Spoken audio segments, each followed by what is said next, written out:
আপনার ভালো দেখতে পারেন এরকম বহু লোক আছে না? এই হিংসা করলে অনেক সময় বদনজর লাগে, বদনজর। আপনার ভালো কিছু হতে আরেকজনের জ্বালা পড়া শুরু হয়েছে, এর কারণে অনেক সময় মানুষ ক্ষতিগ্রস্ত হয়। বহুবার এই সূরা পড়ে তৎক্ষণাৎ একেবারে পড়ার সাথে সাথে আমি কার্যকরিতা আমার চোখে বহুবার দেখেছি। আলহামদুলিল্লাহ। নবী সাল্লাল্লাহু আলাইহি ওয়াসাল্লাম এক সাহাবীকে বলেছেন, তুমি কি জানো আজকে রাতে যে দুইটা সূরা আমার প্রতি নাজিল হয়েছে, যে আয়াতগুলো নাজিল হয়েছে, এইরকম আয়াত কোরআনে আরেকটা নাজিল হয় নাই।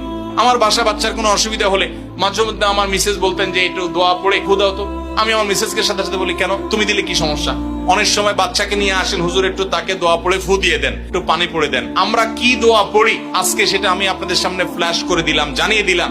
আপনার যদি কোনো বিপদ হয়, আজকে অনেক ভাই প্রশ্নে লিখেছেন, অনেক সময় মানুষ বলে, ভাই আমার বাচ্চাটার এই সমস্যা, আমার ওই ওয়াইফের এই সমস্যা, আমার স্বামীর এই সমস্যা, আমার এই সমস্যা। আমরা আল্লাহর কাছে আশ্রয় চাইতে জানি না। আজকে শিখে যান, এই দুইটা সূরা নাজিল হওয়ার যে প্রেক্ষাপট, সেই ঘটনা শুনলে আমাদের ঈমান আরো বেড়ে যাবে ইনশাআল্লাহ। নবী সাল্লাল্লাহু আলাইহি ওয়াসাল্লাম একবার অসুস্থ হয়ে পড়েছেন এবং অসুস্থতাটা এত মারাত্মক ছিল যে আম্মা জান আয়েশা রাদিয়াল্লাহু তাআলা বলেছেন, অনেক কাজ তিনি করেন নাই, অথচ তিনি বলতেন তিনি করেছেন, মানে তার মনে হতো তিনি করেছেন।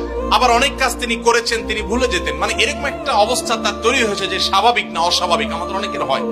তখন নবী সাল্লাল্লাহু আলাইহি ওয়াসাল্লাম বিভিন্ন তখনকার যে চিকিৎসক ছিল তাদের সহযোগিতা নিয়েছেন, বিভিন্ন ট্রিটমেন্ট করেছেন, কিন্তু কোনোভাবে কোনো কাজ হচ্ছিল না। আল্লাহ রাব্বুল আলামিন তার নবী সাল্লাল্লাহু আলাইহি সাল্লামের চিকিৎসার জন্য দুইজন ফেরেশতা পাঠিয়েছেন। তাদের একজন ফেরেশতা নবী সাল্লাল্লাহু আলাইহি সাল্লাম স্বপ্নে দেখছেন যে একজন ফেরেশতা তার মাথার কাছে এসে দাঁড়িয়েছে নবী সাল্লাল্লাহু আলাইহি সাল্লামের, আরেকজন ফেরেশতা নবী করিম সাল্লাল্লাহু আলাইহি সাল্লামের পায়ের কাছে এসে দাঁড়িয়েছেন।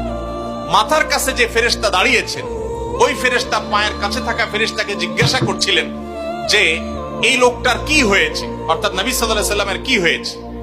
তখন পায়ের কাছে থাকা ফেরেশতা খুব মনোযোগ সহকারে শুনেন, পায়ের কাছে